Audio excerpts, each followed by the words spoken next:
You know, there are some moments in life you can't explain, not with logic, not with words. You just feel it deep, like your soul got quiet. And for the first time, you finally heard something. That's what happened to me when I landed in Mecca. Now look, I've been blessed to go a lot of places. Paris, Dubai, Johannesburg, the Bahamas. I done seen a lot of beauty in this world, but this was different.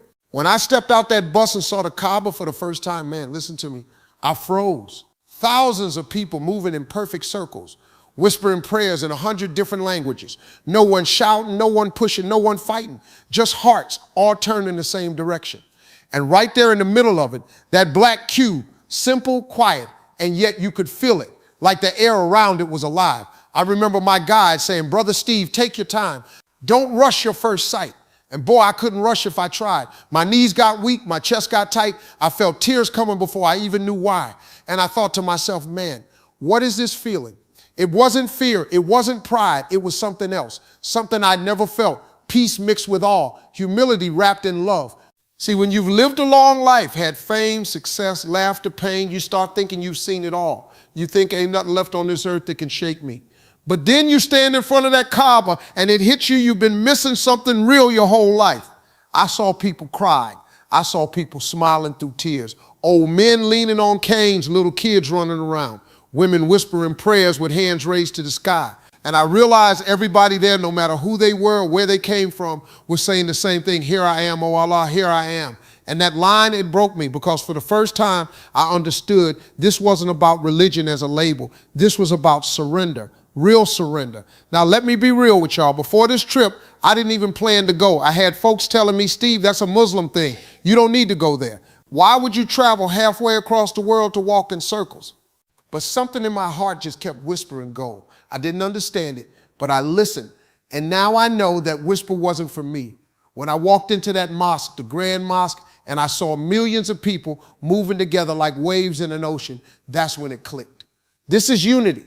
This is humility. This is peace in its purest form. No VIPs, no cameras, no fame, just souls equal. The rich and the poor, shoulder to shoulder, the king and the janitor, bowing to the same God. You know what that does to a man like me, someone who's lived in the world of celebrity, ego, and attention? It humbles you, it strips you down to what really matters. Because when you stand in that crowd, you realize all the stuff we chase, money, fame, applause, none of it's coming with you. Not the cars, not the suits, not the followers. All that's left is your heart. And in Mecca, you can't hide what's in it. Now, let me tell you something that shook me. I was watching an old man, probably 75, maybe older. He was walking slow, barely lifting his feet, but he refused to stop. Every time he passed the Kaaba, he whispered, "Subhanallah," every single time. And I thought, man, that's devotion. That's what faith looks like when it's deep in your bones. I started thinking about my own life. How many times had God helped me and I didn't even stop to say thank you? How many times had I prayed only when I needed something? In that moment, all those memories came flooding in.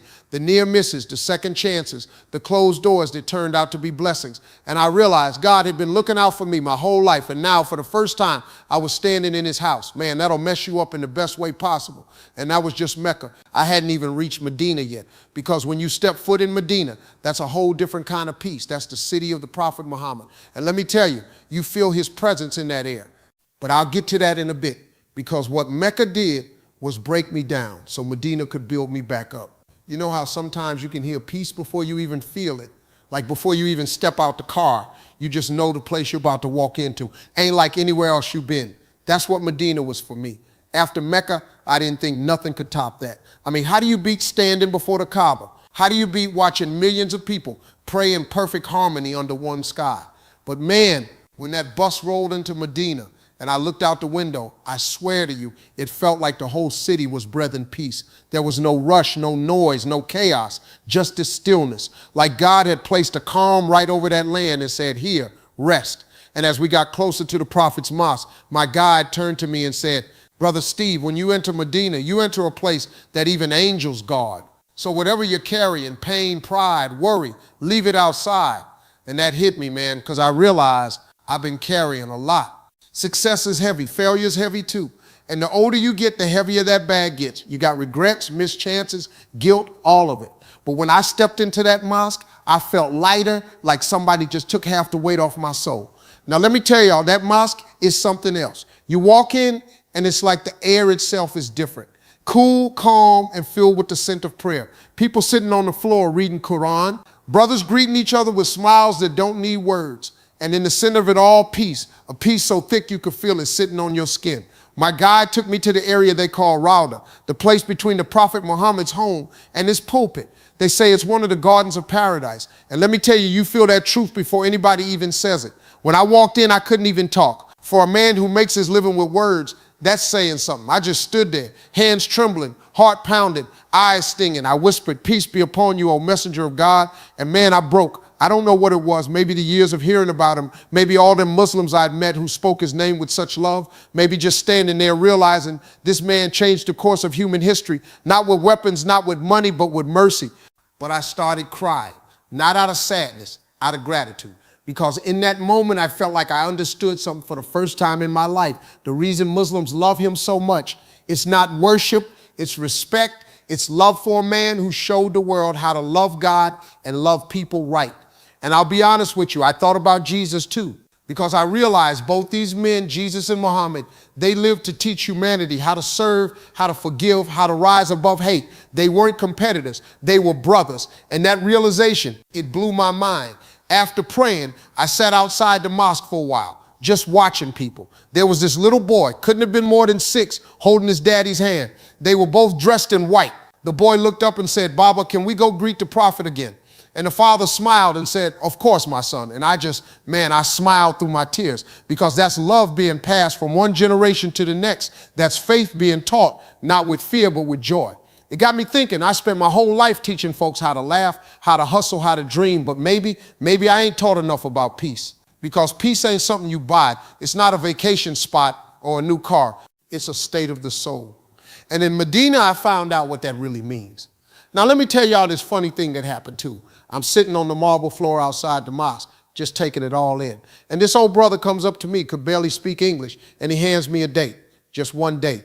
He says, "From Medina, my brother, blessing." And I'm thinking, man, I just met this dude. He ain't even got a basket of them. He just gave me his last one. So I took it. And when I bit into it, I don't know if it was the fruit, the moment, or the love behind it, but it was the sweetest thing I ever tasted in my life. And I thought, that's Islam right there. It's simple. It's generous. It's from the heart. Later that night, I sat alone in my hotel room, staring out the window at the lights of Medina. And I said to myself, "Steve, what you just saw, what you just felt, that ain't coincidence. That's a call." Because God don't just show you peace like that for nothing. He's inviting you to step closer, to trust deeper, to live better. And I realized all my life I'd been talking about success, how to make it, how to keep it, how to climb that ladder. But in Medina, I learned something far more important, how to bow. Because success without submission is empty. But submission to the one who made you, that's real freedom. And as I looked out at that city, I thought of every prayer I ever said. Every time I asked God for help, for guidance, for mercy, and how he never stopped listening, even when I didn't deserve it. And I knew right then this trip wasn't a vacation, it was a revelation. I tell you, when you go to Medina, you don't come back the same. That place changes your walk. It changes your voice. It changes how you see people and yourself. Because once you felt peace, that pure, you can't go back to chaos the same way. You ever have one of those moments where you know you ain't ever gonna be the same again? Like you can just feel that something in you shifted and it ain't going back? That's what happened when I left Medina. We were driving out of the city and I was sitting by the window, just quiet. Now you gotta understand, that's rare for me. Steve Harvey don't sit quiet too often. But man, that silence, it felt sacred. I was looking out at the soft light over the desert and I realized this journey didn't just show me Islam, it showed me myself. It showed me what's been missing. Not money, not fame, not another show or another deal, but that thing deep down inside that keeps you steady when the world goes crazy. Peace with God. You see, I've been blessed in my life. God gave me success beyond anything I could have dreamed coming out of Cleveland. But I also been broken, lost everything twice, made mistakes, let people down. And through all that, I kept thinking peace was something I could earn. But in Mecca and Madina, I learned peace ain't a paycheck, it's a gift. You just gotta be humble enough to receive it. As we drove, my guide looked over and said, "Brother Steve, Medina is not a place you visit. It's a place that visits you in your heart every day after you leave." And man, that hit me deep, because he was right.